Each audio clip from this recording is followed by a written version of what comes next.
بسم اللہ الرحمن الرحیم۔ گزشتہ 6 مہینے سے پاکستان میں ایک عجیب سی چیز چل رہی ہے کہ فلاں شخص الیکشن کے لیے امیدوار ہے، فلاں پارٹی کو فلاں انتخابی نشان سے محروم کر دیا گیا، الیکشن کمیشن میں اتنی آئینی پٹیشنز آ گئیں، سپریم کورٹ نے الیکشن کے معاملات میں یہ فیصلہ دے دیا، فلاں ہائی کورٹ سے فلاں معاملے پر الیکشن کے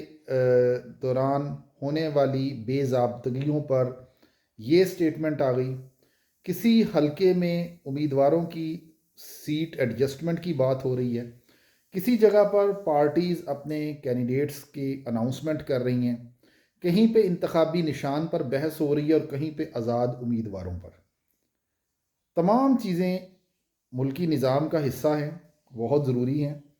لیکن ایک چیز اور بھی بڑی ضروری ہے جو اس ملک کی ریڑھ کی ہڈی ہے،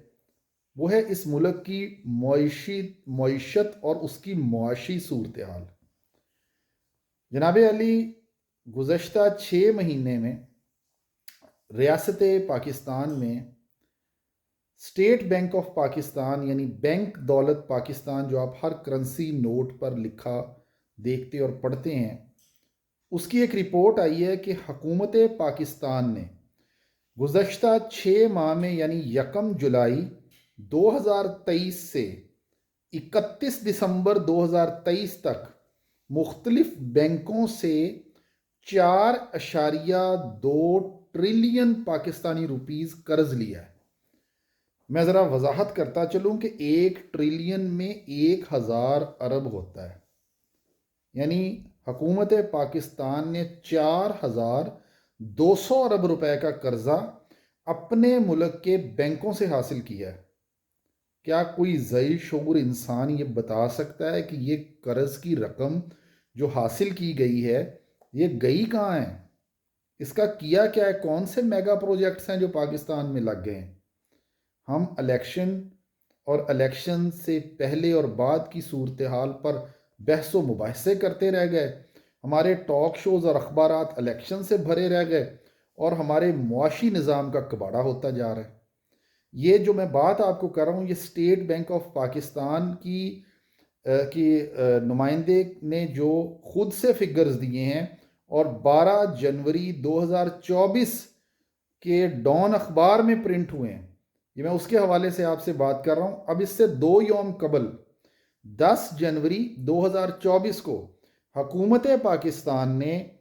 یونائٹڈ عرب ایمریٹس سے ریکویسٹ کی ہے کہ ہمارا $2 بلین کا جو لون ہے، جو قرض ہے، اس کو رول اوور کر دیں، یعنی کہ ہمارے پاس $2 بلین قرض ادائیگی کی صورتحال نہیں ہے، ہم پیسے ابھی فی الحال نہیں دے سکتے، تو برائے مہربانی اس کو رول اوور کر دیں۔ اس میں $1 بلین کوئی 3% پہ اور $1 بلین کوئی 6.5% شرح سود پہ ہم نے یونائٹڈ عرب ایمریٹ سے حاصل کیا ہوا ہے۔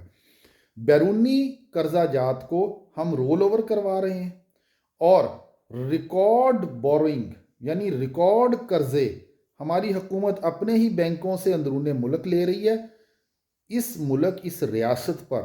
اندرون اور بیرون ملک قرضوں کا اتنا دباؤ بڑھتا جا رہا ہے کہ ہمارا معاشی نظام، ہمارا جی ڈی پی متحمل ہی نہیں ہو سکتا اس معاشی نظام میں سروائیول کا۔ بہت اچھی بات ہے، ہمارے تمام ریاستی ادارے،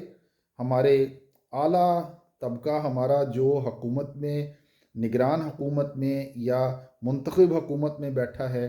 ہماری عدلیہ، ہمارے تمام جو مضبوط یا